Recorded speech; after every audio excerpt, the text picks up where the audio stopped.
नमस्कार साथियों। हम पिछले क्लास में पढ़ा था राजस्थान के भौतिक प्रदेश का तीसरा भाग, पूरी मैदानी भाग। आज हम बात करेंगे राजस्थान के भौतिक प्रदेश का चौथा भाग है दक्षिणी पूर्वी पठारी प्रदेश। पठारी भाग जहां पर राजस्थान पठारी लगभग दक्षिणी भाग में है, इसलिए इसका नाम भी दक्षिणी पूर्वी पठारी भाग दे रखा है। ठीक है, तो हम बिना विलंब शुरू कर रहे हैं, तो देख लीजिए। अगला देखो, दक्षिणी पूर्वी पठारी भाग है और दक्षिणी पूर्वी पठारी भाग की इंपोर्टेंट बात करें, इसको हाड़ौती का पठार भी बोलते हैं। हाड़ौती का पठार भी बोलते हैं। किसका पठार बोलते हैं? हाड़ौती का पठार बोलते हैं। समझ में आ गई बात? तो हाड़ौती का पठार। अब हाड़ौती का पठार क्यों बोलते हैं? कि हाड़ा वंशीय शासक हुआ करते थे ये। हाड़ा वंशीय चौहान शासक हुआ करते थे। कौन सा? चौहान शासक। इसलिए इस क्षेत्र का नाम क्या पड़ गया? हाड़ौती पड़ गया। ठीक है, तो हाड़ा वंश से चौहान शासक रहते थे, इसीलिए इस क्षेत्र का नाम हाड़ौती हो गया और इसीलिए हाड़ौती का पठार भी हम कहते हैं। इसका क्षेत्र मुख्यतः कोठा,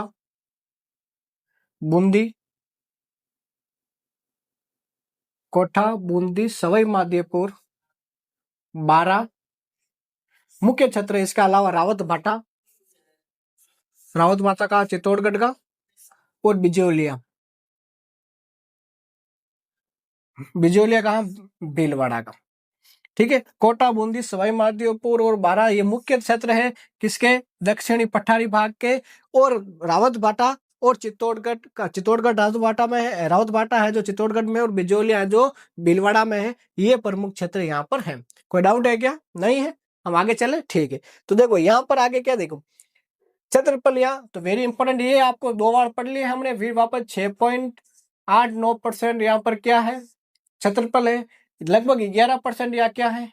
जनसंख्या निवास करती है क्षेत्र में। इसमें तो कोई डाउट ही नहीं है। काली मिट्टी पाई जाती है।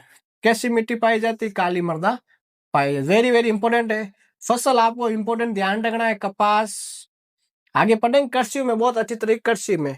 ठीक है, कपास, अफीम और सोयाबीन मुख्य रूप से ये फसलें यहाँ पर पाई जाती है। और बारिश है वो आपको पता ही है, 80 सेंटीमीटर से लेकर 120 सेंटीमीटर तक बारिश यहाँ तक होती है।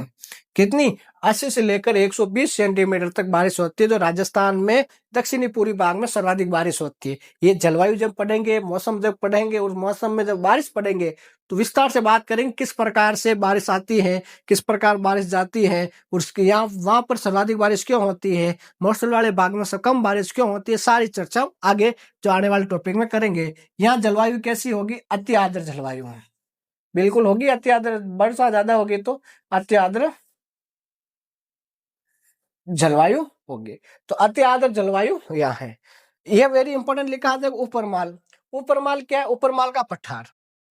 हमने जब अरावली पढ़ा है तो वहां पर आपने पढ़ लिया होगा उपरमाल का पठार, लेकिन मुख्य रूप से उपरमाल का पठार यहाँ पर इसलिए पढ़ रहे हैं क्योंकि चित्तौड़गढ़ और वो भीलवाड़ा के मध्य के पठार है। चित्तौड़गढ़ भीलवाड़ा के मध्य के पठार है। कोई डाउट है क्या? बेसरोडगढ़ नाम सुना, बिजोलिया नाम सुना। बिजोलिया और बेसरोडगढ़ के मध्य का पठार उपरमाल का पठार पड़ा है, जो हमने अरावली वाली क्लास में विस्तार से चर्चा भी की है कि वहां पर ये पठार क्यों है। तो यहाँ पर भी उपरमाल का पठार है, वो बिजोलिया चित्तौड़गढ़ का, बेसरोडगढ़ और बिजोलिया भीलवाड़ा का, इनके मध्य जो पठार है वो पठार कौन सा हो गया? उपरमाल का पठार हो गया। उपरमाल पंच बोर्ड, बेगू किसान आंदोलन, बिजोले किसान आंदोलन आपने सुना ही होगा। बाकी आप आगे पढ़ेंगे वैसे ही आपको पता चल जाएगा। ठीक है, तो संक्रांति प्रदेश देखो। इसके बाद क्या है? संक्रांति प्रदेश। संक्रांति प्रदेश क्योंकि जब राजस्थान का जो मैप देखते हैं, उस राजस्थान के मैप पे जब अरावली इधर से जाती है और उधर से विंध्याचल की पर्वतमाला आती है, दोनों आकर एक जगह मिलती है। इन मिलने के बाद जो बीच में उनकी जगह होती है, इन दोनों के बीच में, वो क्या कहलाती है? जैसे यह मान लो ये अरावली ऐसी जा रही है, वो इधर से विंध्याचल आ रही है, यहाँ पर आकर एक रणथंभौर के आसपास ये मिल जाती है। और रणथंभौर मिलने के बाद यहाँ पर जो ये जगह है, ये संक्रांति प्रदेश कहलाते हैं। क्या कहलाता है? संक्रांति प्रदेश। तो हम कह सकते हैं अरावली, वो विंध्याचल, विंध्याचल पर्वत श्रेणी के बीच बीच का भाग क्या कहलाता है? सक्रांतीय प्रदेश कहलाता है। यानी अरावली और विंध्याचल के बीच का भाग है वो सक्रांतीय प्रदेश कहलाता है, राजस्थान के दक्षिणी पूर्वी भाग में। कोई डाउट है क्या? नहीं। दक्षिण पूर्वी पठारी भाग कितने भागों में बांटा? वेरी इंपॉर्टेंट, 2 भागों में, विंध्यन कगार भूमि और दक्कन का लावा पठार। वेरी वेरी इंपॉर्टेंट, ये आपको ध्यान रखना है। विंध्यन कगार भूमि और दक्कन का लावा पठार के बारे में हम चर्चा करेंगे कि दोनों कहां पर है और किस प्रकार के। कोई डाउट है क्या? नहीं। चलो आगे चल रहे हैं। अगला क्या है देखो, पहला हम बात करें विंध्यन कगार की। तो विंध्यन कगार है, ये विंध्यन कगार आपको पता ही है, जो अरावली और विंध्याचल कगार के मध्य वाला भाग है। इसमें प्रमुख क्षेत्र आता है करौली, धौलपुर, सवाई माधोपुर। ठीक है, ये दक्षिणी पठारी भाग में तो नहीं आते, लेकिन ये भाग है इस पर, इसलिए इसको इस वाले क्षेत्र में आते हैं। ठीक है, कोई डाउट है? यहाँ पर सर्वाधिक बलुआ पत्र मिलता है। बलुआ पत्र नाम सुना होगा, बलुआ पत्र, जैसे लाल पत्र, लाल बलुआ पत्र धौलपुर का प्रसिद्ध है। सुना? गुलाबी,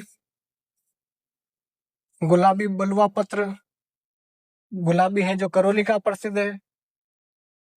धौलपुर की करौली के पत्र से तो आपको पता राष्ट्रपति भवन बना लाल पत्रों से। स्लेटी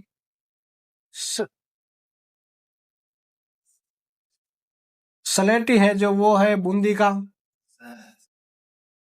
तो ये सारे के सारे क्षेत्र में ये बलुआ पत्र पाए जाते हैं। विज्ञान का कगार भूमि लावा पत्र। कोई डाउट है क्या? नहीं। ठीक है, हम आगे चल रहे। ये नॉर्मल सा, ज्यादा कोई है नहीं।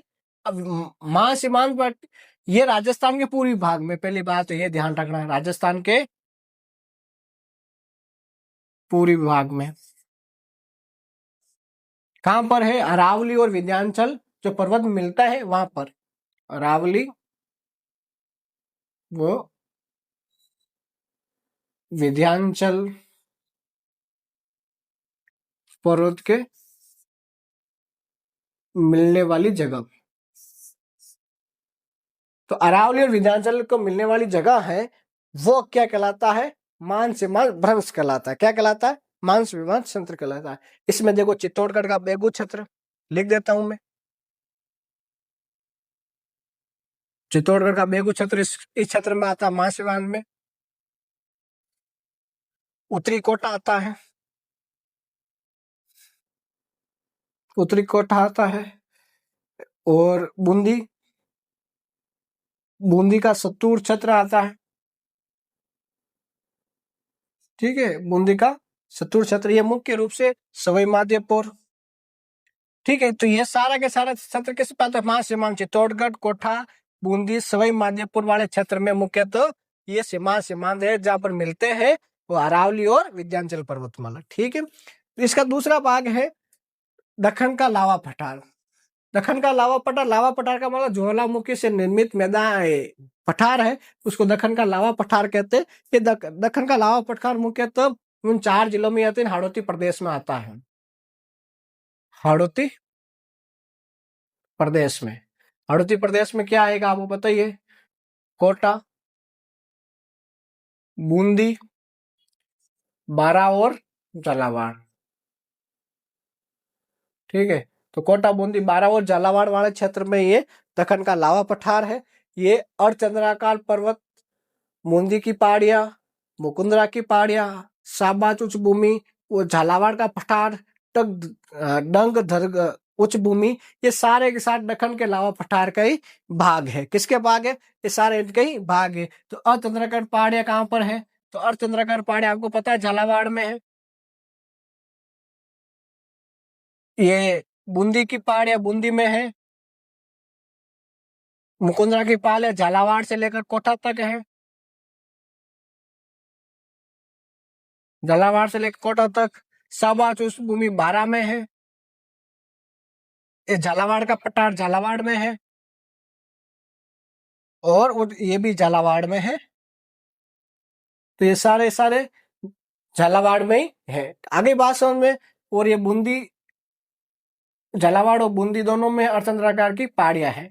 तो ये मुख्य दक्कन के अलावा पठार इसे प्रमुख क्षेत्र है अर्धचंद्राकार। ये क्वेश्चन एग्जाम में पूछा जा सकता है कि डंग गंगदर का उच्च भूमि किस क्षेत्र में आता है, तो राजस्थान के दक्षिणी लावा पठार के भाग झालावाड़ में है। इस प्रकार क्वेश्चन पूछे जा सकते हैं। ठीक है, अगला बस इतना ही है। तो यहाँ तक हमने पढ़ा था राजस्थान की ज्योग्राफी का दूसरा टॉपिक था राजस्थान के भौतिक प्रदेश, जिसमें हमने मरुस्थल बहुत अच्छी तरीके से, अरावली बहुत अच्छी तरीके से पढ़ा है। और कल वाली क्लास में हमने पढ़ा था क्या, पूरी मैदानी भाग। और आज हमने पढ़ा है दक्षिणी पूरी पठारी भाग। और यहाँ तक ये राजस्थान के जो भौतिक प्रदेश 4 भागों में बांटे गए थे, हम विस्तार से पढ़े। हम अगली क्लास में पढ़ेंगे राजस्थान की जलवायु, जो आप बहुत अच्छी तरीके से पढ़ोगे, समझ में आ जाएगा और आपको 100% विश्वास हो जाएगा कि वास्तव में यहाँ से क्वेश्चन पुट होंगे। बहुत बहुत धन्यवाद। पढ़ते रहिए, हंसते रहिए।